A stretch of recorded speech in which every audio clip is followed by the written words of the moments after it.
This video is sponsored by Skylum, makers of Aperty, the AI-powered minimal futzing, dedicated editing software for portrait retouching. But, as always, the views expressed herein are absolutely my own. This is only as it should be, and I thank Skylum for respecting and supporting that approach.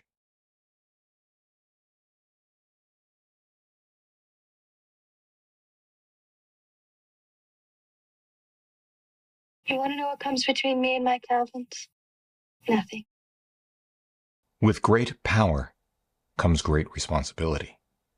1962, Stan Lee, Spider-Man's debut in Amazing Fantasy number 15.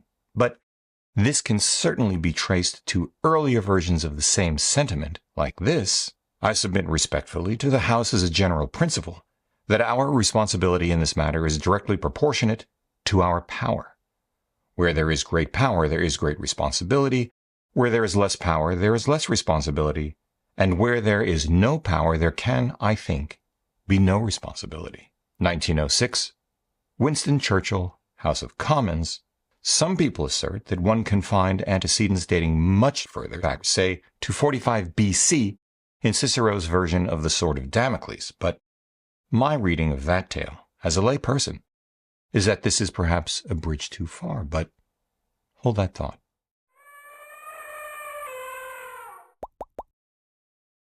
Hey everybody, I'm Hugh Brownstone for Three Blind Men and an Elephant, and sure, that was a fairly odd juxtaposition of thoughts, and right about now more than a few of you may be scratching your head and muttering, especially if you're a Brit, what is he getting on about?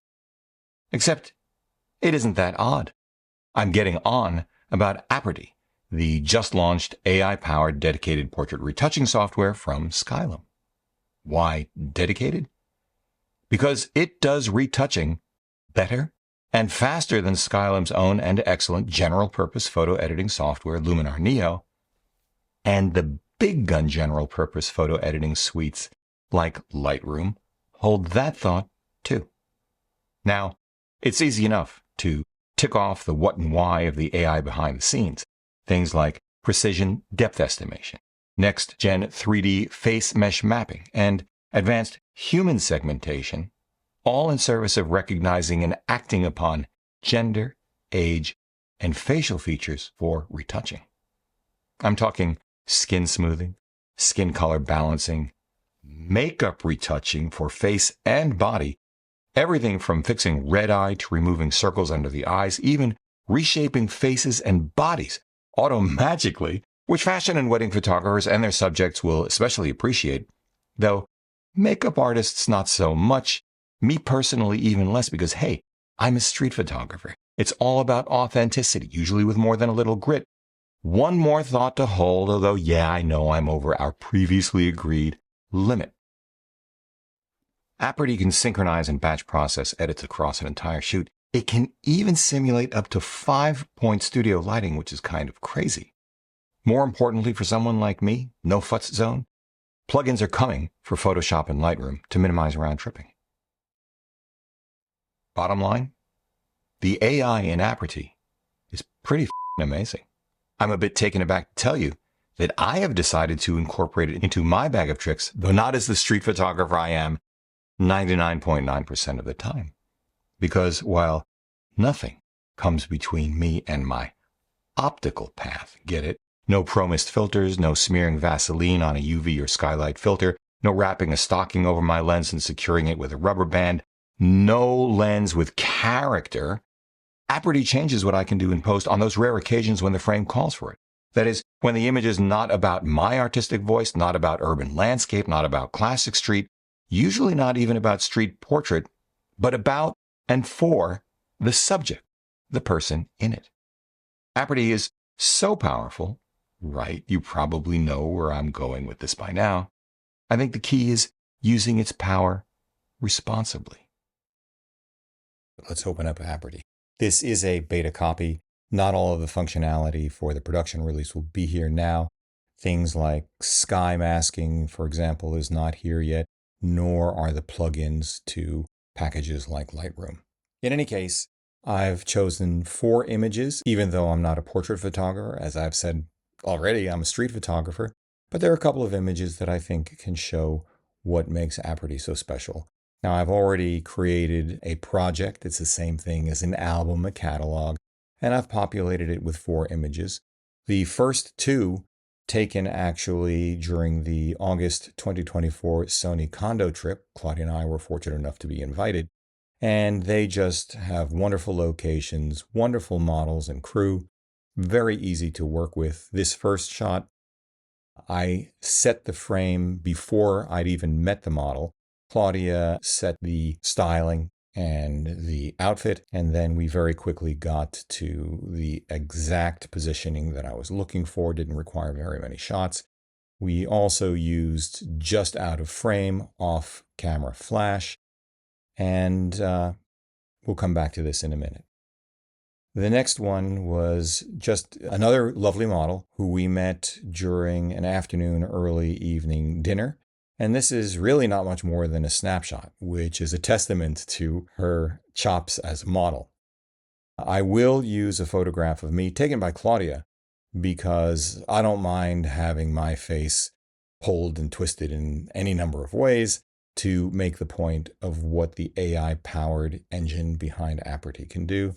And maybe we'll get to a picture of my 92-year-old mother because it's interesting to show how retouching can work for people who either don't care what they look like me, or care very much because it's their job, or somewhere in between, as the case with our 2 models, sports teams, school graduation photos, things that are done in very high volume where it's a very consistent look, things like that. And although it is a dedicated portrait retouching tool, I want to emphasize that it is a complete tool as a general purpose photo editing package. Now, I'm not going to get into any of this, but this should look pretty familiar to you. What I'm going to do is close this up for a minute. I'm going to bring you over here, and I'll just quickly run through the rest of these icons. So this is her presets. Most packages have them. There's nothing particularly notable here, so I'm just going to go on. Same thing with masking. Masking is not as fully featured during the beta as packages that I already use, like Lightroom, for example. And I'm not using this on my fastest computer. But as you can see, I did not have to draw a mask. It's right there. Same thing with background. It's just there. And again, you can see it's not quite finished yet. As I said, sky is not there yet. But you get the idea. You can do the usual things: add, subtract, invert, duplicate, etc., etc., etc. What I'm going to do is I'm just going to take these away right now because I'm not going to spend time here. At this juncture, again, in this beta, my primary editing suite, which is Lightroom based, does a better job of masking, and that's fine. Cropping, again, there's nothing particularly unusual about that, although I missed that part right there. So let me just pull that up. And yeah, we're good. Let's move on to essentials. That's again how the package opens. And again, I'm not going to go into it because you already know about that. Here. These are the big things that Aperty brings to the party: retouching, reshaping, and some really interesting creative effects like studio lighting, portrait bokeh, then other things that you know and are available in other packages, LUTs, film grain, vignette, high key. I'm not going to go through those, but instead I will come back up to retouching, and I am going to make sure that I reset this to 0 because I've worked with this before. Let me just close this up. Blah, blah, blah, blah, blah. Yeah. Makeup, I got to tell you, I'm not going to touch that. I have no idea how to use makeup. I'm not the right guy for that. But this is a big deal as far as the company is concerned, and I can understand why. Because once makeup has been applied, there may be times when you look at the image afterwards and you go, I should have fixed that. And this allows you to do that. Pretty impressive. Anyway, just to close this up so that you get to see the basic bits of it. And right. another example. So if there are multiple people in the frame, but let's start here.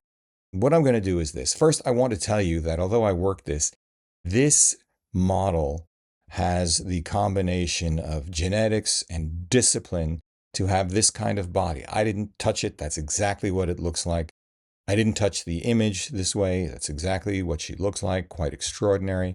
And her skin is quite extraordinary too. However, if you really wanted to say what's not perfect, and I think that's not a healthy thing to do, but I do notice, as you would, that there's this little bit here, and there are three.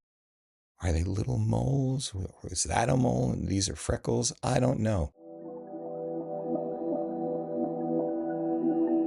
But the first thing that I want to do to show you the power of Aperty is this. I'm just going to focus here. And I will swing these sliders to the extreme just so that you can see what they do. Generally speaking, you never want to do that. But again, for purposes of introducing you to Aperty, I'm just going to do this. Do you see what just happened? And it was instant. I didn't mask. I didn't do anything. But what happened was Aperty just pulled out a little bit of the edge of that lip, and I guess it took it as a mole. You know, that's it. Skin smoothing. I mean, again, I'm not an expert, but what are you going to smooth? Holy moly, that's what you're going to smooth. Now, the thing about that is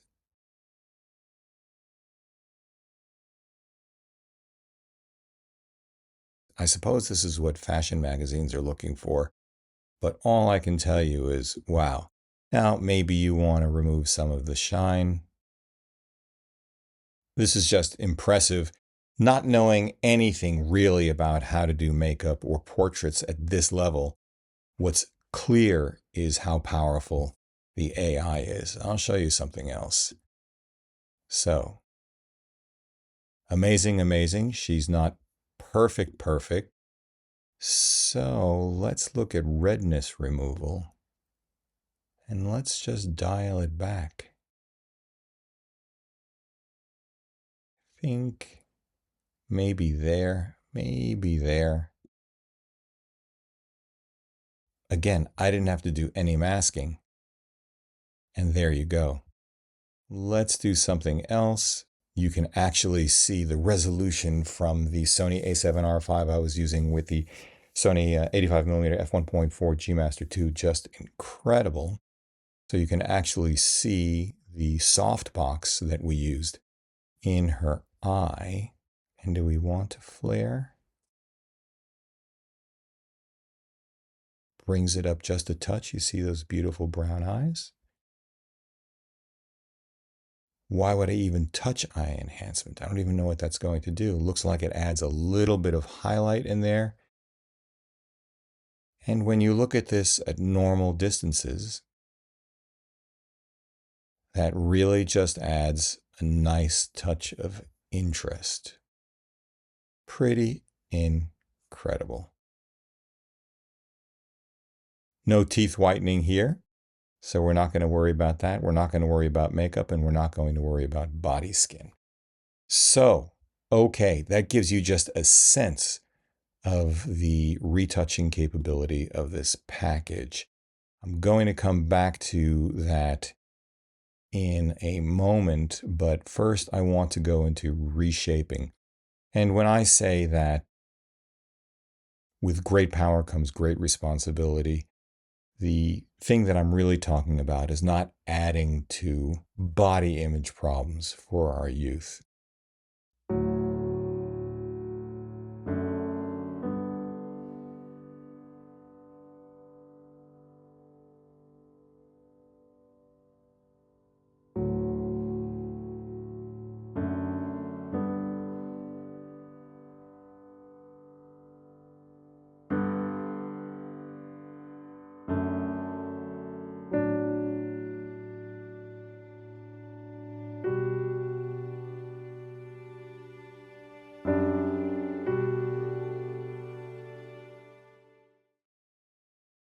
There's so much that you can do. I mean, that's not what she looks like. This is a beautiful woman. This is what she actually looks like, 50%. And this is her going a little bit wider. So I'm loath to use this kind of thing myself. I never would, never. But again, I'm not the primary target audience. So, okay. Now, I want to show you a couple of other things as well. When it comes to the eyes, shape is not quite what you think, but let's do it. I'm just going to pin it to the wall.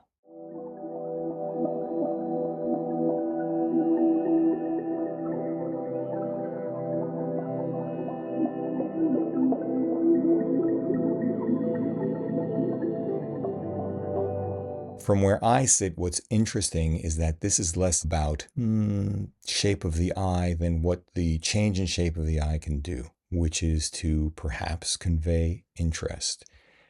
Now, eyebrows arch, just look what it does, but I'm going to go all the way over to here. Now, to me, this is not about shaping the eyebrows or shaping the eye so much as it is changing the perception of what might be behind those eyes. To me, this connotes interest and a little bit of curiosity. But hey, that's just me. What do you guys think? Now, when we go to eyebrow position, this is a little something else. Not necessary here, but you can bring them farther away or you can bring them closer. And then I find this one funny.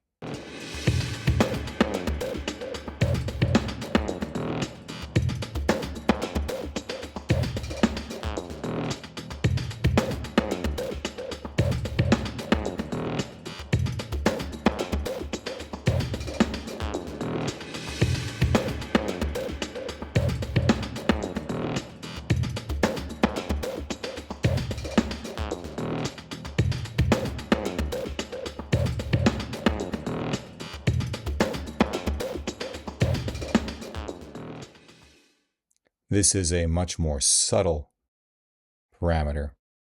But what's interesting about this is they will never let you do a unibrow. Now, I'm not going to go over nose and mouth here. I'm going to save that for the other model that we worked with, but I will go here to body for a moment. And all I want to communicate, again, is that this is what she looks like. I think that takes genetics and really hard work, but this allows body shaping. So let's just pin the slider one way or the other to see what's going on. It's interesting.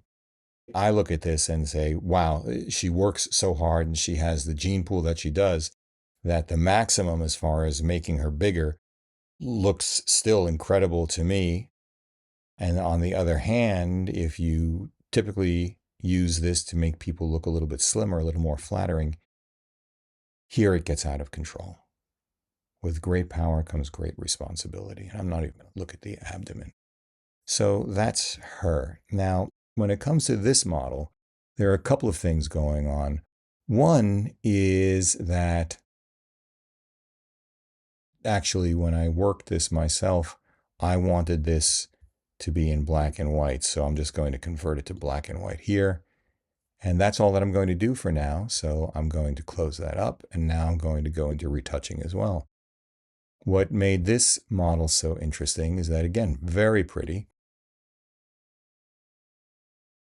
Her skin is not as smooth as our first models, but still, she's gorgeous. And in real life, you just wouldn't look at this. In fact, in real life, no matter what another person looks like, if you have any depth at all as a human being, you see the outside, and that's important. But what we're really looking for is what's inside. Anyway, well, let me just bring these all back to 0. Yeah, I think that's good. So let's look at her face. And now let's just move out that blemish. I'll just start right there. Did you see what happened? Here, here, and here just went away. I'll start doing that again. Gone already. And if we continue, you'll see that it has done a little bit here, right? Now,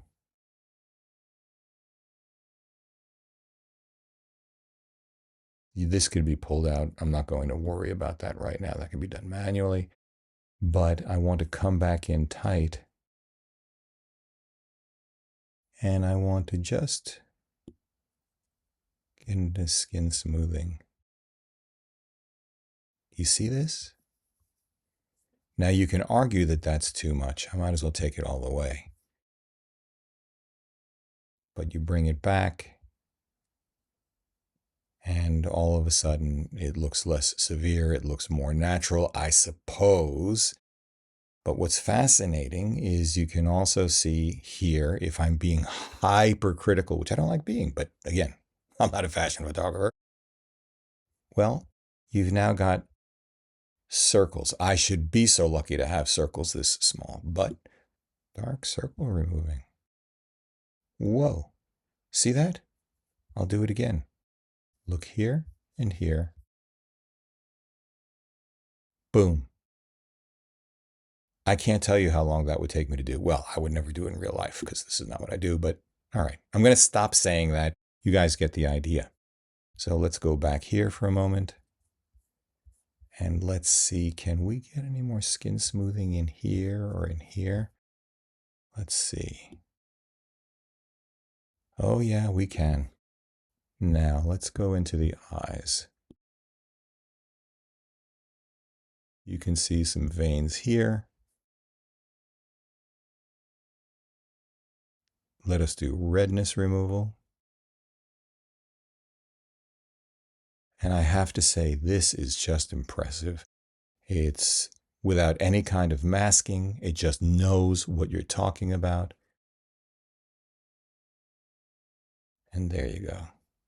That pops out. Let's go back to iris visibility.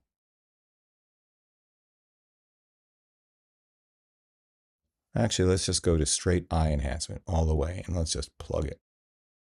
So it's done two things. It's simultaneously brought up specular highlights, and it's also brought up the iris.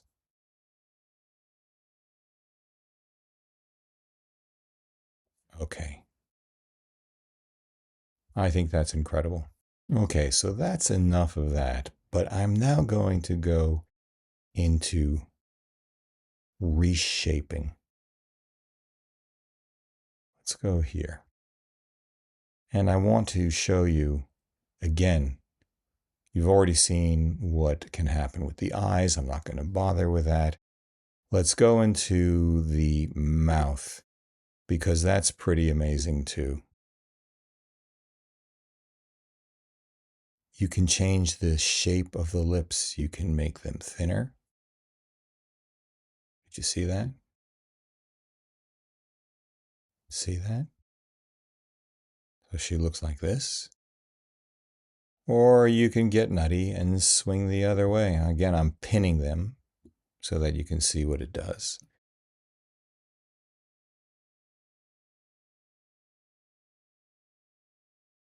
But I think she has a beautiful mouth just as it is, so I'm going to bring it back there. I want to jump to creative, because that's the third thing that is so interesting. You can, for example, put up to 5 different lights to change where the light is coming from and what it looks like. Let's just begin to add.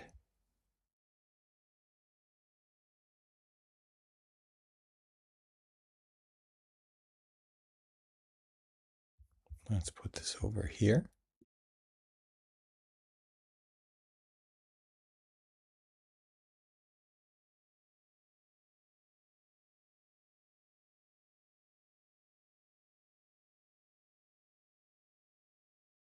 I'm not saying this is good lighting, guys. Don't get me wrong.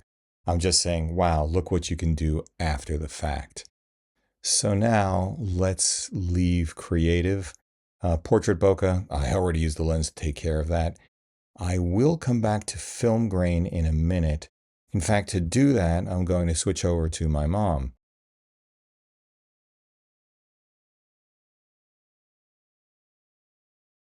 This is the image that led me to say, oh my God, I have to get the Apo-Summicron 43 Leica Q3 version. But what I want to do really is just this. I want to show you how film grain works. And even though this is no big deal insofar as many packages have this, I just want to come here for a minute and show you how lovely this particular grain, again, you have to wait for it to clear up, looks. It looks like film to me. That's really pretty cool. All right, so let me close that up. And finally, let me go over to me. Claudia took this photograph of me. These are the typical kinds of shots we use for thumbnails or when we're showing where we were shooting. This is down at City Hall. And Claudia does a great job of framing everything up. She's not simply a photographer, our behind the scenes photographer and videographer. She really is our creative director. So I have no problem, on the other hand, showing warts and all. Actually, age, oh my God. What we're going to do here, just notice I didn't catch everywhere when I was shaving. I've got a little ingrown something there. So let me just, again, slam the slider all the way to the right. Now, you may think that looks a little bit artificial. I do. But at normal viewing distances, it's a subtler thing than you might think at first. And there you go. Now, I'm going to leave that in place for a moment so you can see all my freckles. I've been out in the sun for more than half a century, way more than half a century. So here are the freckles, and yeah, just pin it to the wall and take them out. Blammo, gone. Now again, looking this close, you'd see it doesn't blend perfectly. It doesn't look like I truly have no freckles, but you only need to pull back a little bit and notice that all of a sudden, this is a cleaner image. Me personally, I think this whole filtering thing is too much, but there you go. Now, I do want to put those back because that's not what I'm looking like in real life. This is what I look like in real life. But now, let's go to that nose. And I suppose that we can do some skin smoothing. I'll just slam that over there. And this is actually relatively subtle. That's not bad. But what I want to show you actually is shaping of the nose, which we didn't do beforehand. Let's do it here. I just find this massively entertaining. If, for example, I slam this all the way here, my nose shortens up a little bit, and maybe I look a little bit like a Robert De Niro nose there. So, okay, back to what my nose actually looks like.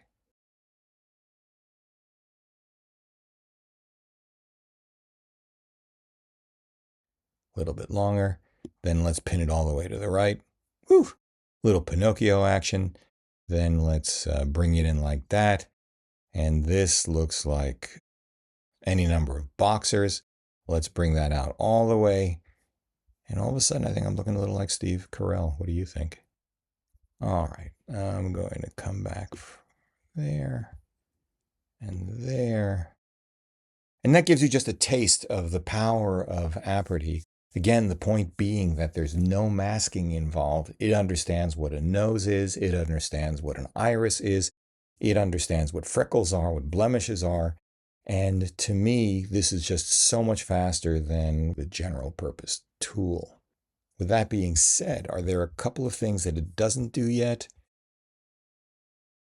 Let's come back here for a minute. I'm going to take this down. This is a little bit lighter than,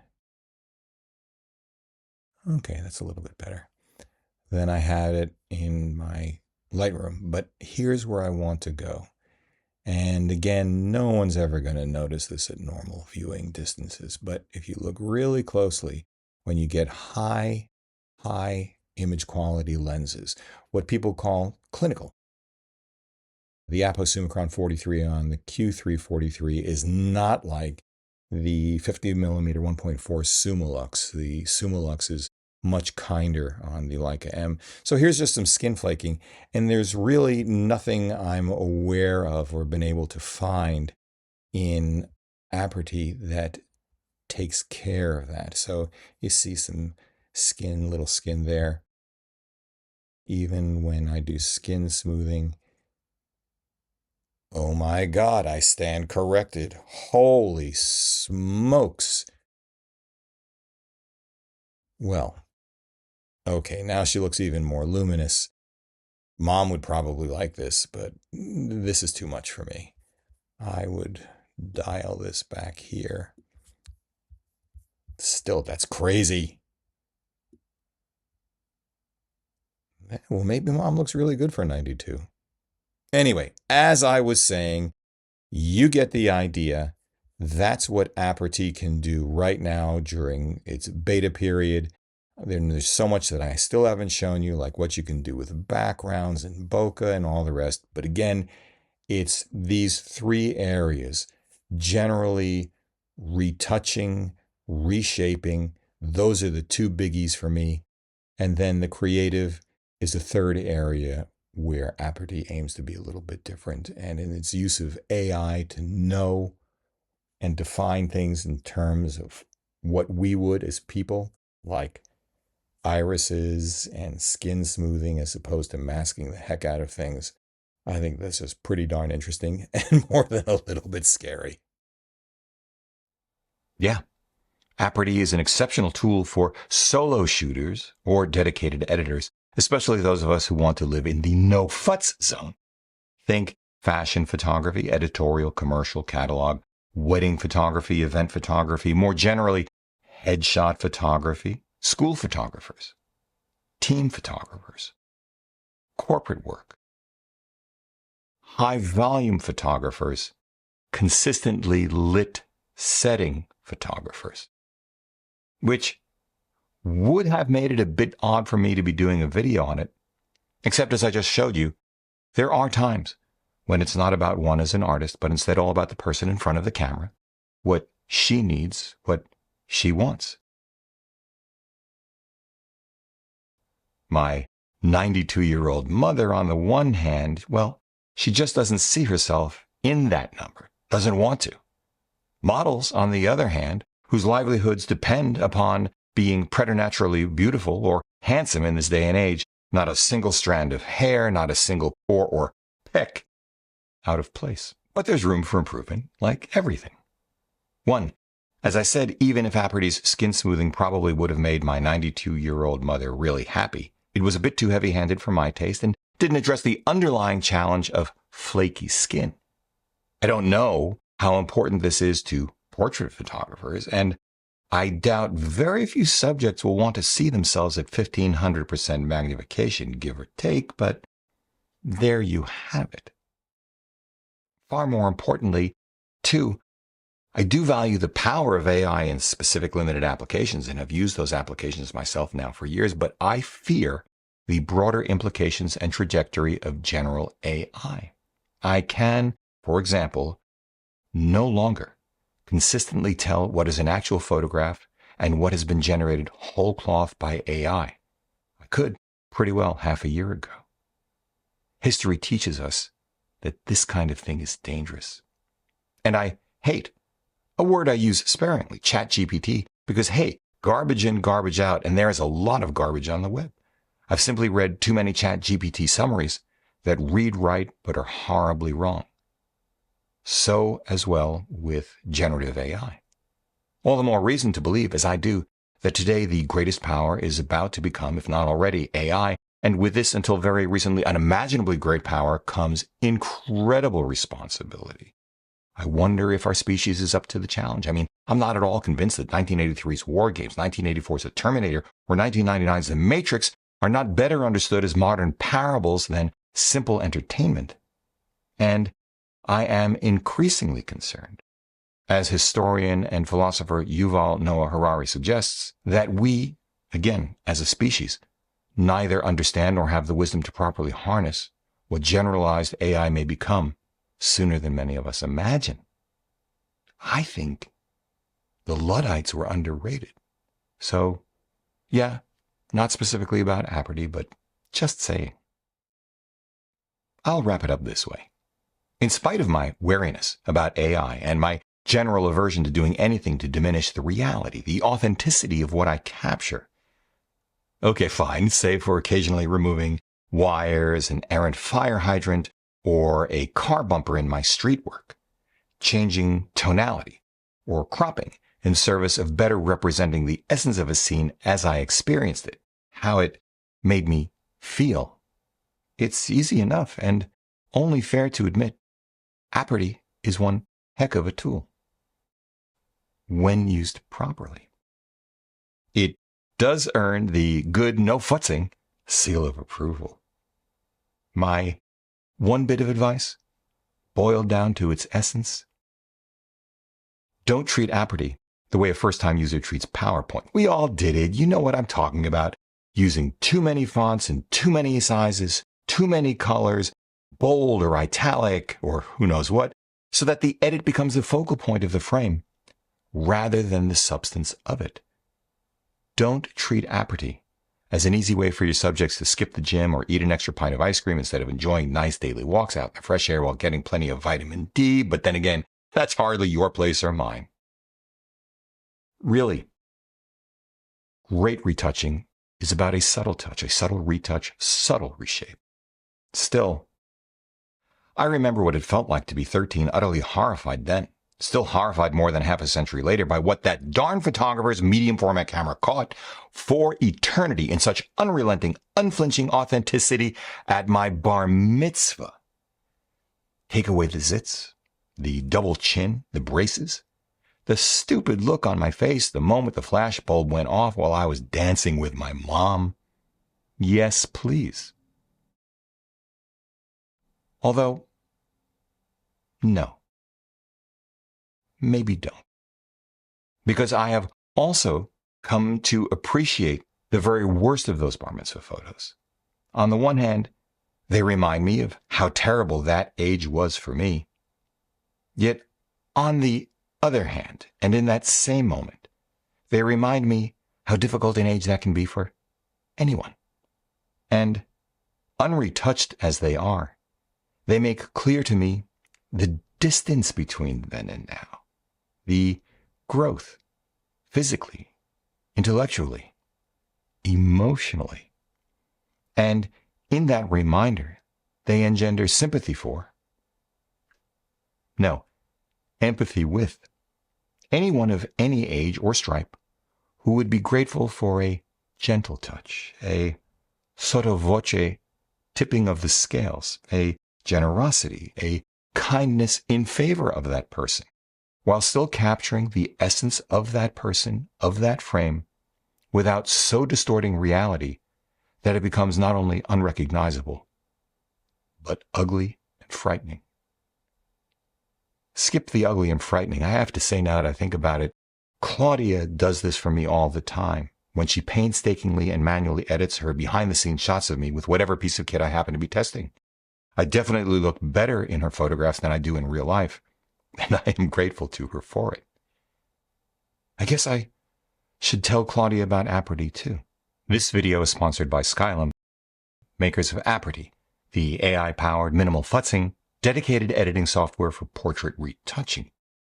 Please show Aperty some love by checking them out using the link in the description down below. And once again, thank you, Aperty, for sponsoring it. If you like what you've seen here today, please give a thumbs up, subscribe to the channel, join the conversation in the comment section below because this is an exceptional audience. If you'd like help with a portfolio review, gear selection, finding or honing your artistic voice, sign up for a one-on-one mentoring video call via Zoom at 3bmep.com/booking. Finally, please consider supporting our work by using the no-cost-to-you affiliate links down below, sending us coffee money via PayPal, or most especially, joining us on Patreon, links down below as well.